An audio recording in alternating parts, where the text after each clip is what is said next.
요즘 AI가 글도 써주고 말도 대신해주는 시대 아닙니까? 근데요, 사람들이 이런 말을 하더라고요. 이제 스피치 배울 필요가 있나? 돈 주고 학원에 가서 스피치를 배운다? 아니요. 오히려 지금이 기회입니다. 오늘 이 영상 끝까지 보시면요, 목소리가 덜덜 떨리고 단 1분도 말하지 못했던 분들이 어떻게 수많은 사람들 앞에서 사회자로 서게 되는지 그 진짜 비밀을 알게 되실 것입니다. 영상 끝까지 보십시오. 발표 차례가 다가옵니다. 이번에는 잘할 수 있을까? 심장이 터질 것 같으시죠? 막상 앞에 서면 단 1분도 못 채우고 말이 끊깁니다. 일상에서도 그래요. 전달할 말이 있는데도 적절한 단어가 안 떠오릅니다. 그러다가 결국은 입을 꾹 닫아버리죠. 그리고 이렇게 자책을 합니다. 나는 발음의 문제야. 학원 가서 복식 호흡이나 배워야겠다. 그런데 여러분, 요즘은 이게 더 심각해졌습니다. 얼마 전에 한 어머님이 대학생 자녀를 데리고 저희 센터에 오셨는데요, 그분이 이런 말씀을 하시더라고요. 우리 아이가 코로나 때부터 마스크를 쓰고 지냈잖아요. 그러다 보니까 말하는 걸 잊어버린 것 같아요. 이제 대학에 가서 면접이나 발표 이런 걸 많이 하는데 걱정이 매우 큽니다. 또 본인도 걱정이 많다고 해요. 더 마음이 아팠던 건 그 다음의 일이었습니다. 첫째도 그렇고 둘째도 똑같아요. 똑같이 말을 잊어버린 것 같아요. 여러분, 이게 그 집만의 문제일까요? 아닙니다. 몇 년 동안 얼굴 가리고 말 줄이고 화면으로만 우리는 만났어요. 직장, 학교, 말할 기회 자체가 사라졌던 것이죠. 이제 코로나가 사라지고 이제 말할 기회가 많은데 우리는 말하기 근육이 자랄 수가 없었던 거죠. 이건 그 아이의 잘못이 아닙니다. 그럼 이분들 발음교정 학원에 보내면 해결이 될까요? 아닙니다. 평생 발표 불안에서 못 벗어나는 가장 큰 착각. 말 잘하려면 발음교정부터 이렇게 생각하시는 분이 있죠. 완벽한 목소리 이렇게 생각하시는 분이 있죠. 여러분, 그거 다 껍데기입니다. 예전에 저를 찾아온 한 공기업의 임원분이 생각이 나는데요, 그분에 대해서 제가 좀 말씀을 드리겠습니다. 그분 같은 경우에는 누구나 들어도 좀 혀짧은 소리를 냈어요. 근데 이분 초고속 승진했어요. 왜 그럴까요? 제가 물어봤거든요. 알고 봤더니 이분 같은 경우에는 남들 앞에서 절대 피하지 않는데요.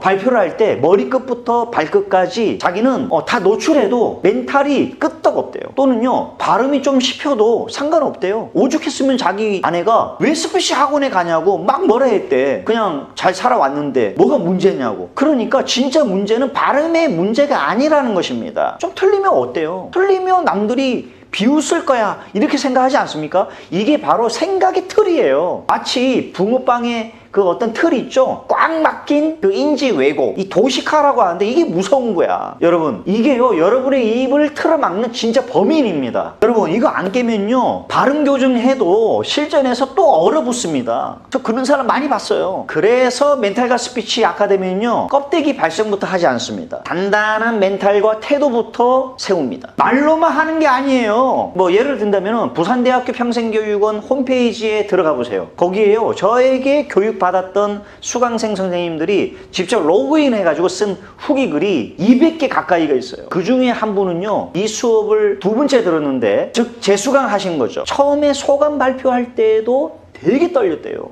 1분도 말 못했어요. 어떤 프로그램에서는 종이에 적힌 2문장 읽는 시간이 있었는데 종이를 보면서 읽는 조차도 버벅댔대요. 또 이런 분도 있었습니다. 강의실 안에서 목소리를 크게 내고 밖에 나가면 다시 주춤하는 나를 발견했다는 거예요. 그래서 제가 이렇게 코칭을 했죠. 밖에서 연습이 안 되는 이유가 뭔지 아세요? 이렇게 제가 말을 했거든요. 그리고 또 이렇게 얘기했습니다. 연습하는 장소를 따로 구분했기 때문입니다 라고 말을 했죠. 그래서 어디를 가든 일상 전체가 훈련 장소라고 생각을 하면 좋다는 겁니다. 그분이 후기 글에 이렇게 말을 했습니다. 그 말을 듣고 생각해 보니까 정말 그렇더라. 또 이렇게 말을 하더라고요. 이제는 어디를 가든 나는 지금 훈련 장소에 가고 있다 이렇게 생각을 한대요. 그럼 그 이후는 어떻게 달라졌을까요? 예전에는 부모님과 이야기를 할 때도 단어가 안 떠오르면 그냥 말을 중지했대. 그런데 지금은 단어가 안 떠올라도 막 말을 그냥 한대. 하다 보니까 계속 좋아지고 주변에서도 말이 또렷해졌다 이런 말을 자주 듣는데요. 그게 변화 아닙니까? 발표장만 바뀐 게 아니에요. 집에서도 일상에서 바뀐 거죠. 또 다른 분은 이렇게 말을 했습니다. 첫 수업에서는 자기소개하는 것도 긴장이 컸다. 발표 순서가 다가오면 이번에 잘할 수 있을까? 걱정부터 했대요.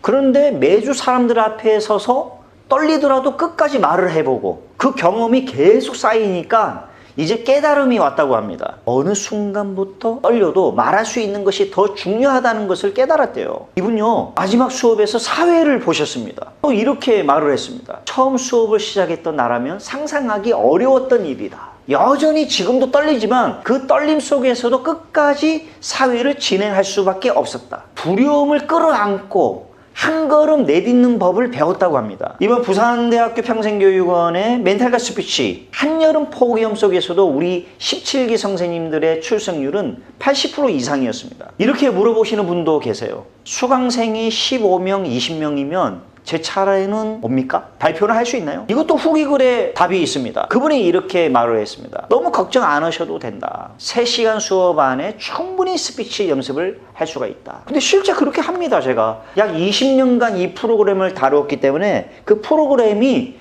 다 구조화가 되어 있어요. 그래서 가능한 겁니다. 제 수업에서는요, 눈치 보지 않습니다. 언제든지 손 들고 나와서 연습할 수가 있습니다. 매번 영상을 직접 올려서 우리 선생님들에게 피드백도 제가 직접 해드립니다. 개인적인 심리 상담부터 1대1까지 제가 함께 풀어드립니다. 발성 발음 스킬은요, 멘탈이 단단해진 다음에 해도 늦지 않아요. 지금 부산대학교 평생교육원에서 멘탈과 스피치 아카데미 18기 가을학기 원우생을 모집하고 있습니다. 지금 바로 평생교육원 홈페이지 18기로 신청해 주시길 바랍니다.